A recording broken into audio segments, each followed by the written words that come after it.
Sucesso não é o lugar onde você chega, mas um lugar onde Deus te coloca. Todo recurso que colocamos nas mãos de Deus é matéria-prima para o extraordinário. Uma boa mordomia não tem a ver apenas com uma boa gestão, mas com um bom coração. A generosidade não é um traço de personalidade, mas o fruto de um coração rendido ao Espírito, disposto a compartilhar até aquilo que ainda irá receber. Como bons mordomos, não podemos nos esquecer que a vida aqui na Terra é receber, celebrar e repartir tudo aquilo que recebemos de Deus. Nessa quinta semana dos 40 dias no Evangelho de Mateus, vamos juntos, como Igreja Família, aprender mais sobre a mordomia da vida cristã.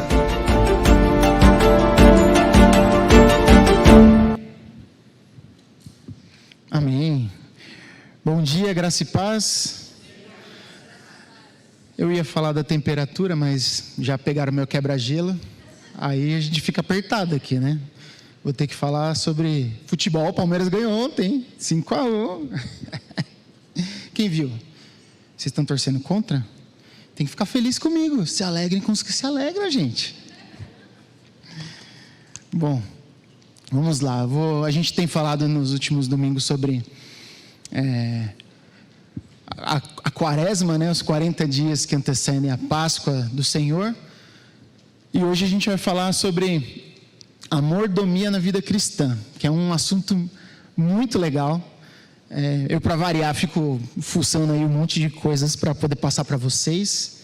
Prometo ser rápido e creio que o Espírito Santo vai falar com todos nós. Então vou pedir para vocês orarem por mim. Vocês podem fazer isso? Então vou dar 1 minuto aqui para vocês. Estendam as mãos sobre mim, para que o Espírito Santo possa falar através da minha vida. Pai, eu recebo, Senhor, recebo a inspiração que vem de Ti, Senhor, do Teu Espírito Santo. Conduz, Senhor, aquilo que eu vou dizer agora, Senhor. Que seja, Pai, vida fluindo, Senhor, neste lugar, Senhor. Conduz, Pai, apesar de mim, Senhor. Usa, Pai, a minha vida, Senhor, e que toda a igreja possa ser edificada nessa manhã. Em nome de Jesus. Amém. Bom, queria começar só falando, introduzindo o texto que a gente vem usando, Mateus 7:24, que diz: portanto, quem ouve estas minhas palavras e as pratica é como um homem prudente, que construiu a sua casa sobre a rocha. E nós temos feito isso. Eu creio que nós, como igreja, temos edificado a nossa casa sobre a rocha. E eu queria falar sobre, então, mordomia. Mordomia é um assunto, às vezes é uma palavra meio estranha para a gente. Opa! Segura aí. Mordomia. Quem aqui já assistiu algum filme de época onde os caras, os reis, os bacanas ali tinham seus castelos, as suas mansões, e eles tinham um mordomo, aquele cara que ficava do lado ali? Alguém já assistiu um filme, uma série assim? Inclusive, eu e a Camila, a gente está assistindo uma série muito legal da época lá da Inglaterra, onde tinham os nobres, e todos eles tinham mordomos e pessoas que até vestiam eles. É muito legal. Você vê que o mordomo... Mas assim, eu sempre tive um conceito do mordomo ser sempre um empregado só, um subordinado, um cara que fica ali do lado, esperando até a hora de receber uma ordem e sair para executar. Pelo menos esse era o conceito. Mas na palavra, mordomia é algo que é muito além disso só servir. Então eu quero compartilhar com vocês, depois eu quero que vocês abram no texto de Gênesis 39, mas o mordomia na vida cristã, ele é focado, vocês creem que Jesus foi um mordomo? Jesus foi um mordomo aqui.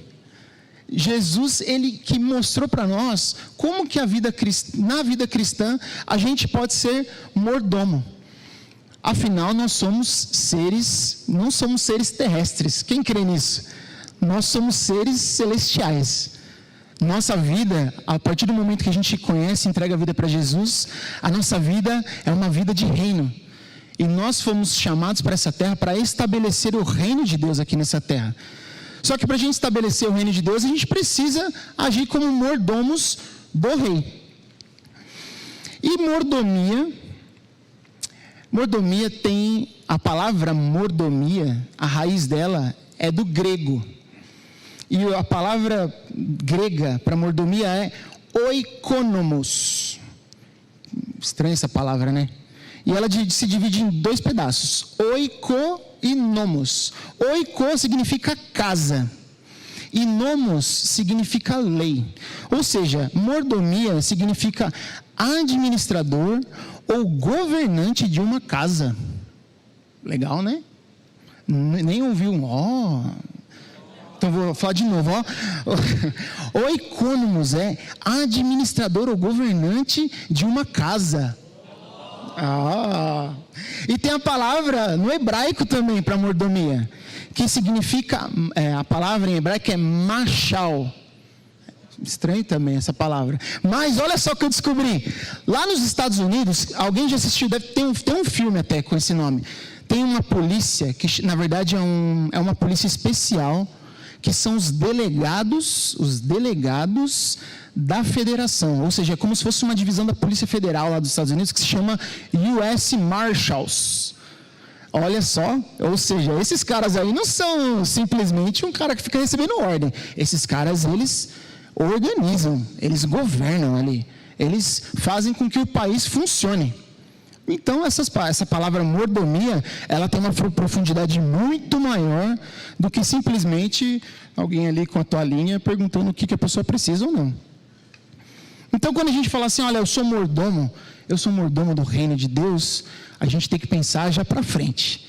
Nossa mente já não pode ficar limitada numa pessoa ali travada, só tomando tapa na cabeça, hein? Então, vamos lá, olha só, vou dar um exemplo de mordomo, que foi um mordomo excelente. Gênesis 39, versículos 2 até o 4. O Senhor estava com José, de modo que este prosperou e passou a morar na casa de seu senhor egípcio. Quando este percebeu que o Senhor estava com ele e que o fazia prosperar em tudo o que realizava, agradou-se de José e tornou administrador de seus bens. Potifar deixou a seu cuidado a casa e lhe confiou tudo o que possuía. Aí o capítulo 5 diz: José foi leal a Deus e ao seu líder Potifar, cuidando do que não era dele com excelência, fidelidade e zelo. Tudo que José fazia atraía as bênçãos de Deus a seu favor sobre Potifar. A bênção do Senhor estava sobre tudo o que Potifar possuía, tanto em casa como no campo. Pensa num mordomo bom. Esse era José. E aqui um destaque que eu queria dar é que ele cuidava daquilo que não era seu. E tudo prosperava. Ou seja, a casa de Potifar era próspera, porque José era um mordomo fiel. E aí, usando o José como exemplo, nós também somos esses mordomos. Porque nós cuidamos, a partir do momento que a gente conhece Jesus, a gente começa a cuidar daquilo que não é mais nosso. A sua vida pertence a você hoje, querido? Não pertence mais a você. A sua vida pertence a Jesus. Então, tudo que diz respeito à minha vida, não pertence mais a mim. A partir do momento, então, que não pertence mais a mim, tudo o que diz respeito à minha vida, significa, então, que eu sou um mordomo. Ou seja, eu agora cuido daquilo que pertence ao Senhor. Aí que entra o ponto. Vamos ser bons mordomos ou maus mordomos? A escolha começa a ser nossa. Essa é uma escolha nossa. Quero ser um bom ou um mau mordomo, um bom ou um mau administrador. E tem uma frase muito legal que eu queria passar para vocês aqui, que é: o mordomo é aquele que administra algo que não é dele, mas o faz com zelo e apreço. Então, se a nossa vida pertence ao Senhor, queridos, nós temos que ser mordomos que zelam com cuidado daquilo que Ele nos deu. Ou seja, a partir da nossa vida, você tem cuidado bem da sua vida? Como que a gente começa a cuidar bem da nossa vida? Tendo tempo com Deus, ouvindo a palavra. É assim que a gente vai conhecer o jeito certo de ser bom mordomo. E a gente tem vários exemplos lindos na Bíblia. José é um deles. E eu queria aqui compartilhar com vocês 6 pontos 6 pontos onde a gente pode mostrar, a gente pode desenvolver a mordomia na vida cristã. Então eu vou pedir para vocês abrirem Mateus capítulo 19.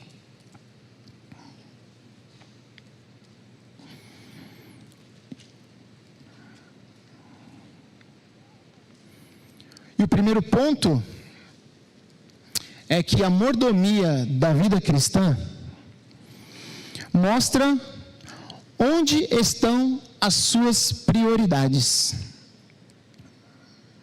Tem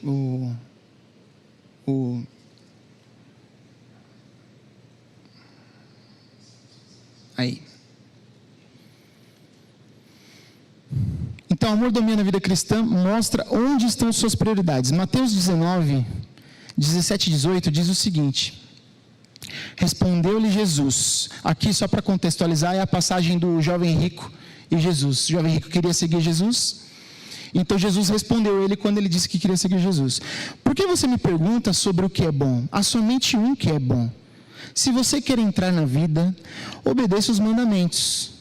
Quais? Perguntou ele. Jesus respondeu: não matarás, não adulterarás, não furtarás, não darás falso testemunho, e aí por diante. E aqui a gente tem aqui a chave da passagem. O jovem rico, ele afirmava já que ele era um cumpridor da lei. Mas ele era um cumpridor da lei no sentido legal. Quando a gente fala no sentido legal, ele era um cara que ele não estava debaixo da graça. Ele achava que só cumprir a lei já deixava ele apto a ser um bom discípulo. Ele afirmava então que no sentido legal ele podia, já era verdade, ele era um cumpridor da lei.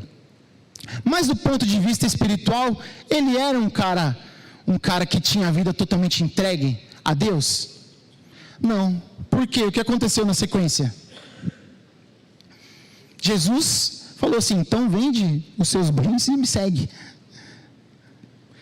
Aí pegou no ponto. Qual que é a nossa prioridade? Qual que é a prioridade daquele jovem? Os bens, a riqueza. Ele não estava disposto a abrir mão de tudo que ele tinha para seguir Jesus. E nós, queridos, onde estão as nossas prioridades? Como que a gente tem estabelecido prioridades na nossa vida? Eu cuido primeiro daquilo que me interessa, é o meu trabalho, é a minha vida pessoal aqui, os meus relacionamentos, a minha vida social, sei lá, diversas coisas que muitas vezes a gente coloca como prioridade na nossa vida. E seguir Jesus acaba sendo algo que a gente faz meio que paralelamente, quando dá, não faço tão bem feito quanto eu poderia fazer, ou começo a fazer só para o pessoal não falar nada. Não vou fazer aqui para ninguém falar nada comigo, e eu vou lá na reunião de quarta-feira, eu vou na célula lá, mas vou só para marcar presença. Gente, a vida não é assim. A nossa vida cristã é uma vida intensa. A vida com Jesus é uma vida intensa, vocês concordam, irmãos? A vida com Jesus é uma vida intensa. A vida com Jesus é uma vida emocionante. Se a gente colocar isso como prioridade, a gente vai começar a ver sinais, maravilhas, porque nós somos cidadãos dos céus. Para os filhos do reino, a gente começa a ver diferente do que quem não conhece Jesus vê. A vida, vê o mundo, vê tudo. Em todas as situações, a gente começa a poder enxergar com um olhar diferente, porque a nossa prioridade agora é Jesus. Então todas as coisas que a gente faz, o nosso ponto de vista começa a mudar. A gente começa a ver as coisas com o ponto de vista de Jesus. A prioridade está trocada. A prioridade, na verdade, está estabelecida. Minha prioridade é andar com Jesus. Minha prioridade é fazer o reino se estabelecer nessa terra. Então, as coisas começam a ser diferentes quando a gente tem as prioridades bem ajustadas. Quando Deus é o primeiro em nossas vidas, Ele participa de todas as outras áreas e nos leva a experimentar uma vida abundante. Quem crê nessa frase? Eu creio também. Então, primeiro ponto, prioridades. Segundo ponto, a mordomia da vida cristã revela quem é o dono do seu coração. Aí Mateus 19, 22, né, diz: ouvindo isso, o jovem rico afastou-se triste, porque tinha muitas riquezas. No caso desse rapaz, ele não foi capaz de aceitar a sugestão de Jesus: vende todos os seus bens e ande comigo. Eu não creio que Jesus literalmente queria que ele saísse e colocasse tudo à venda naquela hora, mas Jesus quis ver onde estava o coração dele.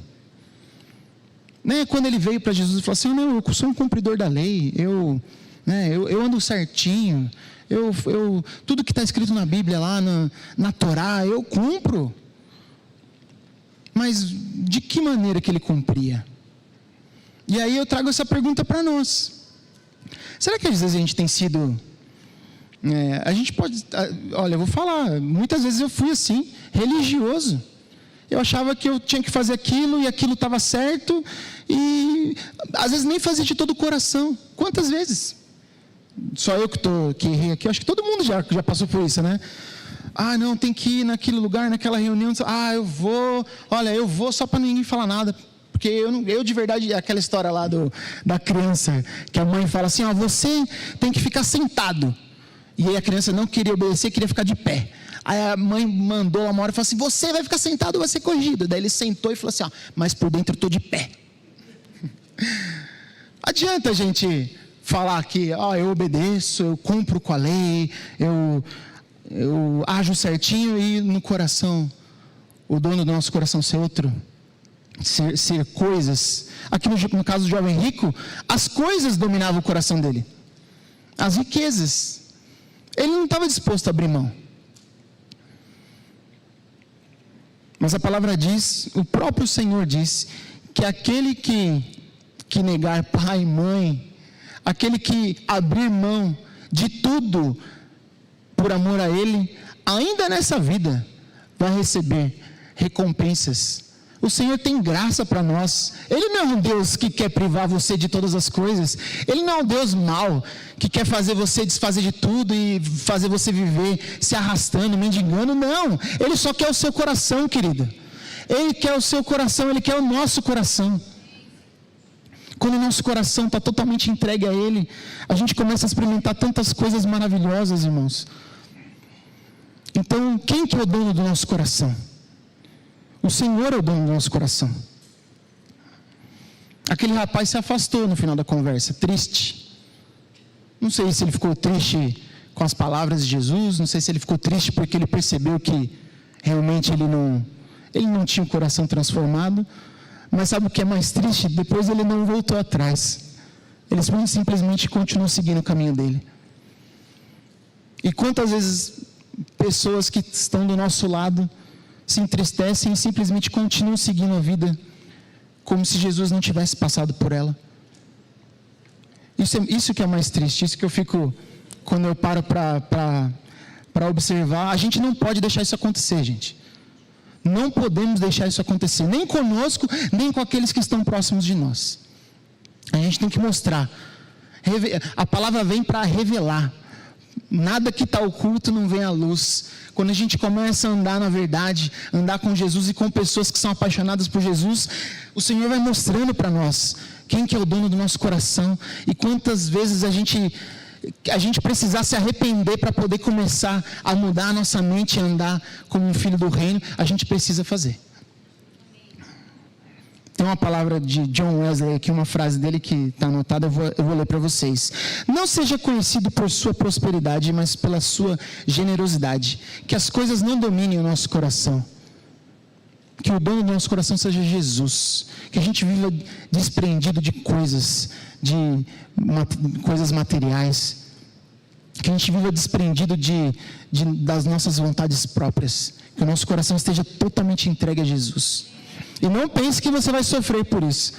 Na verdade, as consequências são maravilhosas.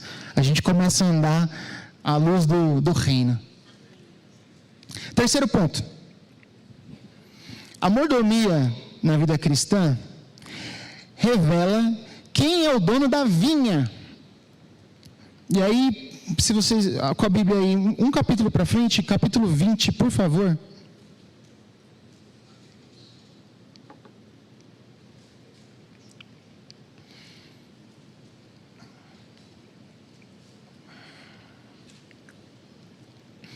capítulo 20 fala sobre a parábola do senhor da vinha, que precisava de trabalhadores, e saiu à procura de trabalhadores para irem trabalhar para ele naquele dia.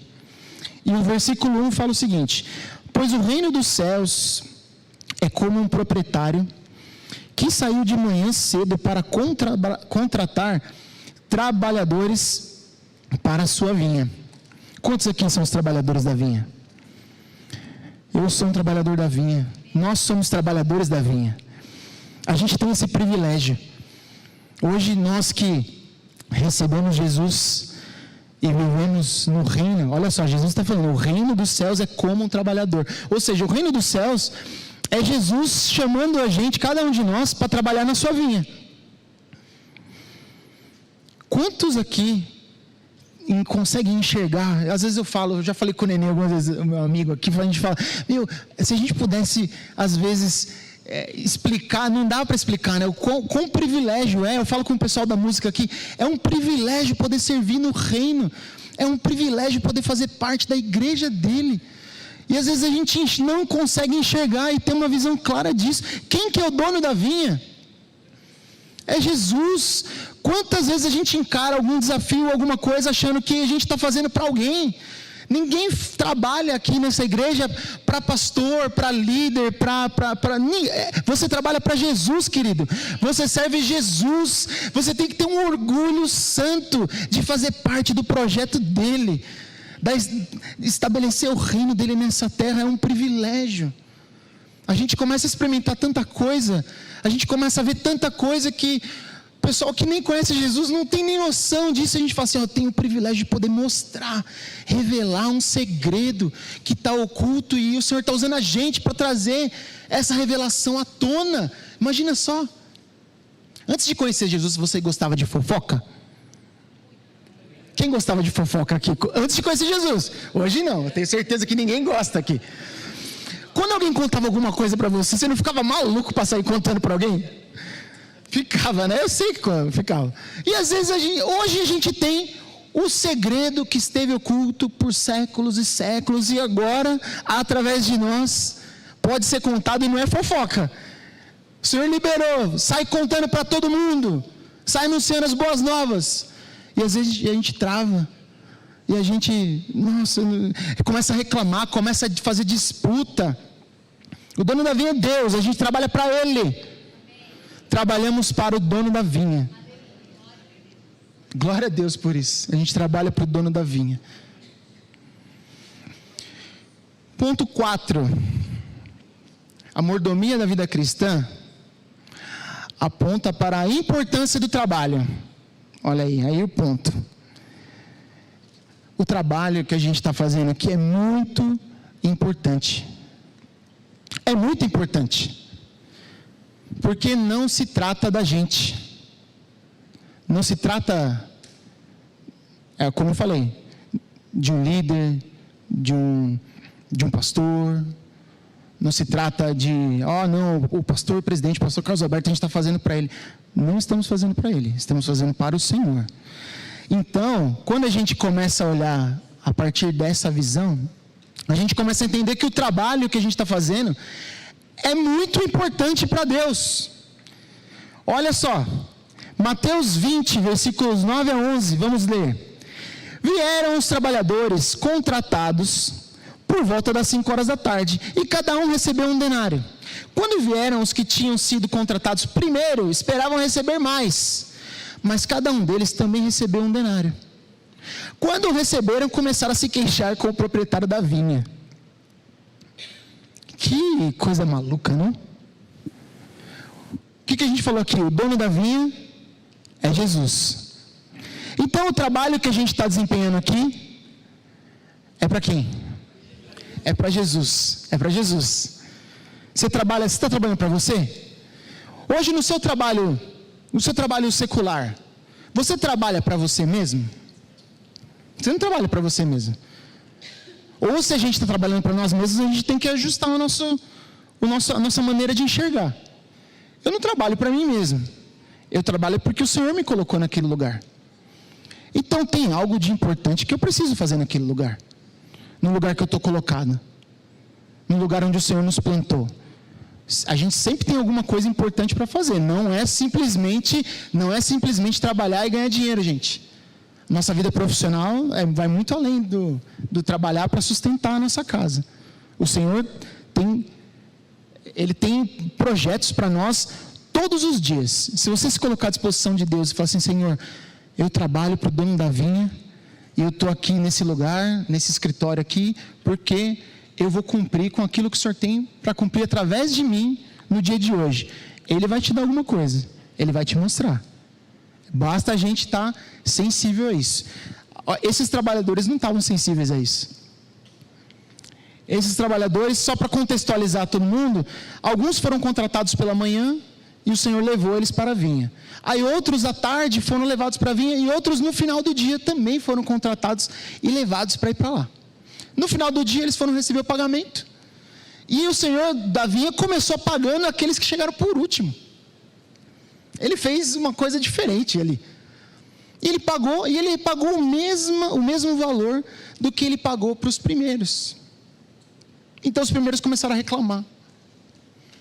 Ou seja, eles começaram a reclamar para o dono da empresa, como se eles soubessem o jeito certo de pagar os funcionários.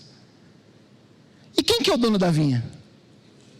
Você tem que se preocupar com aquilo que o seu irmão está recebendo, ou com aquilo que o outro amigo está recebendo, o colega de trabalho está recebendo?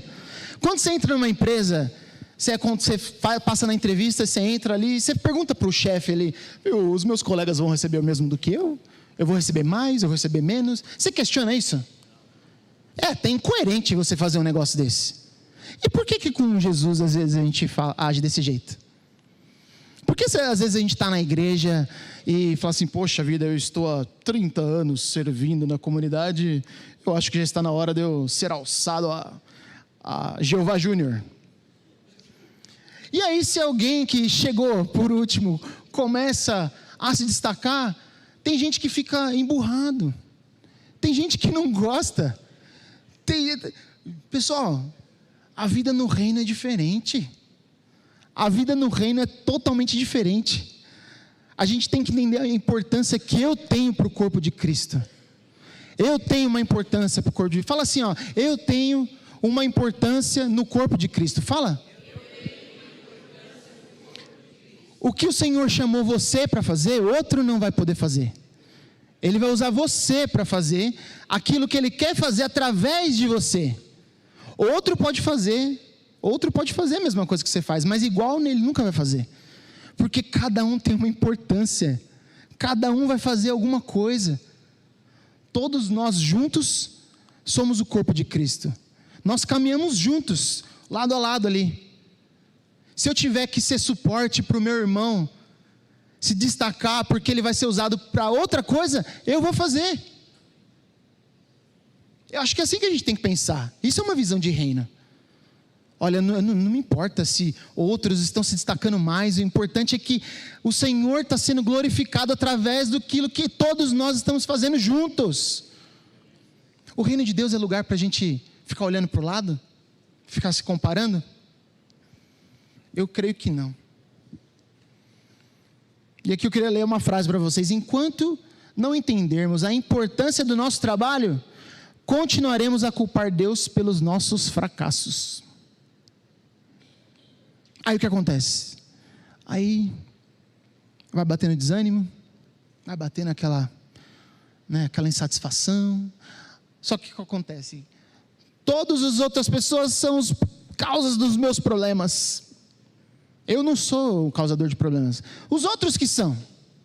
Porque era para eu ser destaque ali e não estou sendo. Sabe por quê? Porque o Nenê nunca me chamou para orar na célula.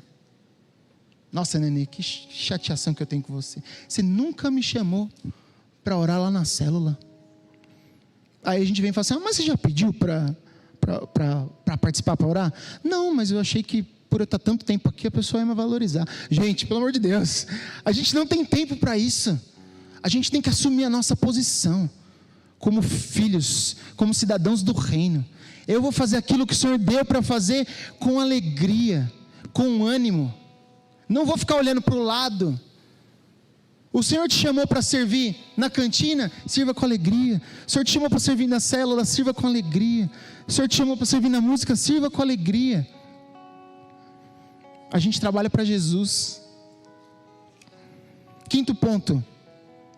A mordomia na vida cristã, olha aí, presta atenção, expõe a armadilha da reclamação. Olha o que diz Mateus 20:12. Os trabalhadores disseram: estes homens contratados por último trabalharam apenas 1 hora, e o Senhor os igualou a nós, que suportamos o peso do trabalho e o calor do dia. Tomem cuidado com reclamações, queridos. A reclamação tira a gente do lugar da bênção. A gente começa a achar que Deus está errado em fazer da maneira que Ele faz. Que é isso? Que absurdo pensar um negócio desse. Deus está errado. Nossa, o Senhor prosperou a vida daquele fulano lá, daquele cara que nem na célula vem direito, e eu estou aqui travado, minha vida está travada, minha vida não anda. E a gente pode até não expressar com a boca, mas os nossos pensamentos vão mostrar onde que está o nosso coração mesmo. Queridos, fuja da reclamação. É o que a palavra diz: alegre-se com os que se alegram, chore com os que choram.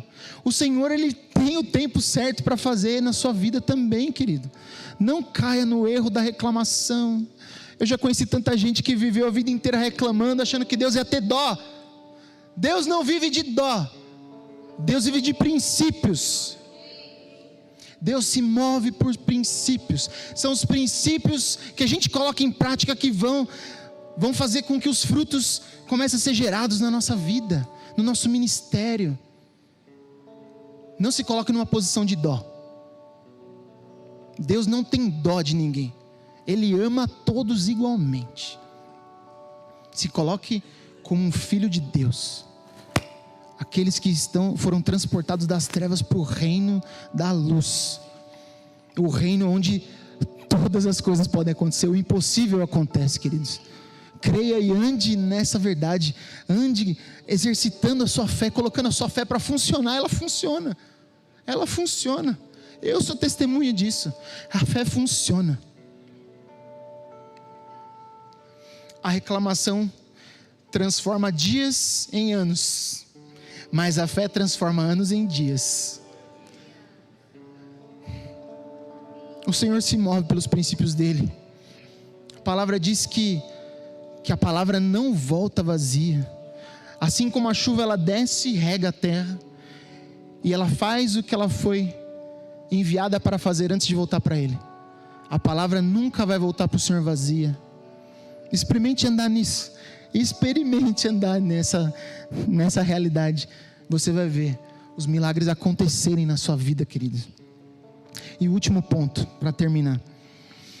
A mordomia da vida cristã mostra onde você quer estar. Mateus 20:16 fala assim, os últimos serão os primeiros, e os primeiros serão os últimos. Aqui Jesus começa a mostrar qual que é o padrão do reino. Ele é totalmente diferente daquilo que a gente julga, né, no nosso infinito conhecimento, né? Na nossa infinita ignorância, na verdade. A gente acha sempre que tem que ser o 2 mais 2 é 4, né? E Jesus vai mostrando aqui para os discípulos dele como que funciona no reino. No reino nunca vai ser do jeito que a gente julga ser certo. O reino de Deus é um reino que a gente não consegue explicar. A vida com Jesus é uma vida assim, a gente não consegue explicar, mas a gente consegue experimentar. E como que a gente está sendo, como que a gente está vivendo a nossa vida de mordomia? Como que a gente tem vivido a nossa vida de mordomia? A gente tem querido, não sei se é essa palavra, mas a gente quer estar nessa posição de mordomia.